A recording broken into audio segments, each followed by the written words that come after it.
Thank you, Madam Toastmasters and fellow Toastmasters, and welcome guests.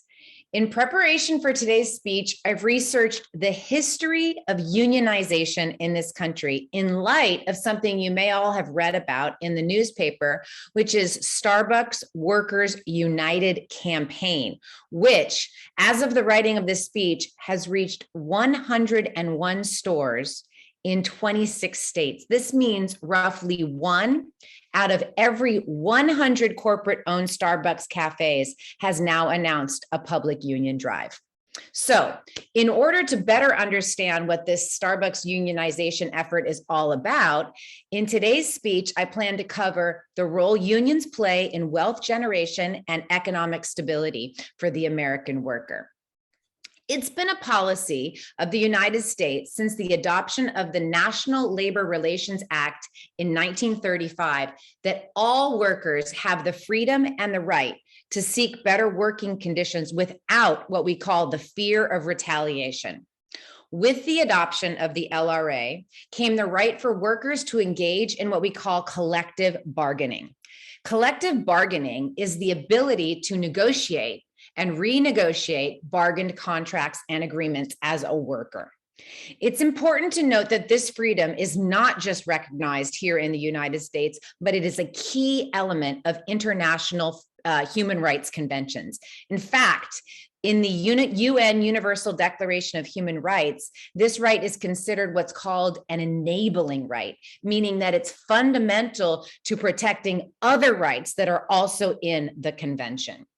So in this speech, I'm going to walk through some of the key economic differences that I've been able to identify in my research between unionized and non-unionized workers. These include higher wages, better benefits, and increased job stability in our country. According to the AFL-CIO website, union members make $191 more per week than their non-union counterparts. As a result, unionization has long offered the American worker and their families in this country a pathway out of poverty.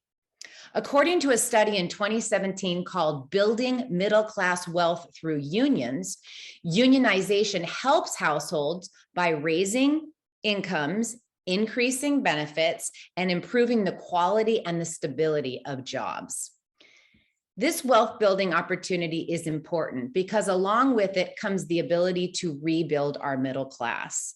And income inequality is actually one of the leading factors that has led to the shrinking middle class in the United States over the past few decades. So by increasing wealth, the middle class becomes more accessible to more individuals and families in our country.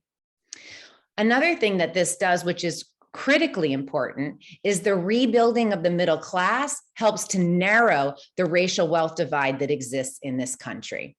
According to another study in 2016 called Systematic Inequality, How America's Structural Racism Helped Create the Black-White Wealth Gap, the median income that a white family earns is 10 times the median income of a Black family and more than 8 times the wealth of the median Hispanic family.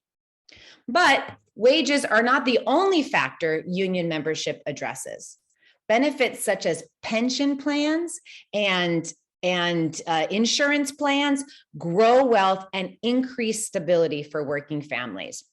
In the study, What Explains the Union Wealth Gap, published by the University of Boston in Massachusetts in 2018, shows that union members are able to save more because of increased benefits than their non-union counterparts.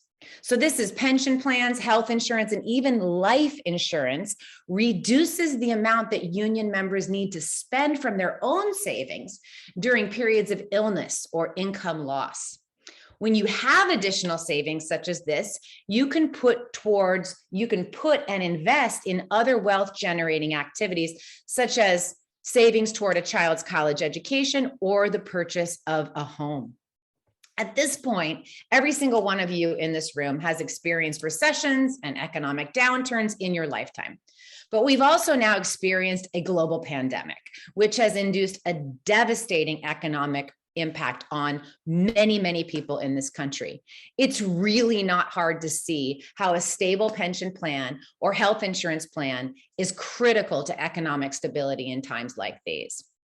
But again, it's not just higher pay, pension plans, and insurance benefits that bring this sort of wealth and stability to the American worker. Strong union contracts also contribute to greater wealth generation over time because they create more stable work environments.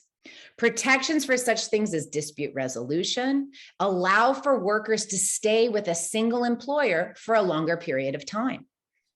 This stability, like the others before it that I've mentioned, lead to greater wealth generation since finding a new job can be costly and because many benefits are not available to employees with shorter tenure in a position.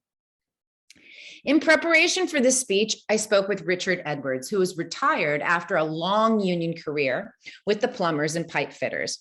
I pressed Richard on the decline of union membership in recent years.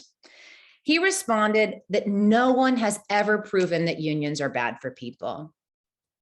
The decline, he feels, is instead due to management in this country always over time looking out for the corporation and not for the workers. The takeaway I got from Richard is that it's much easier with a non-unionized workforce to prioritize the needs of the corporation over the needs of the employee. But as Richard tells me, happy workers provide for better futures for everyone. So before I conclude, I want to return to the Starbucks case.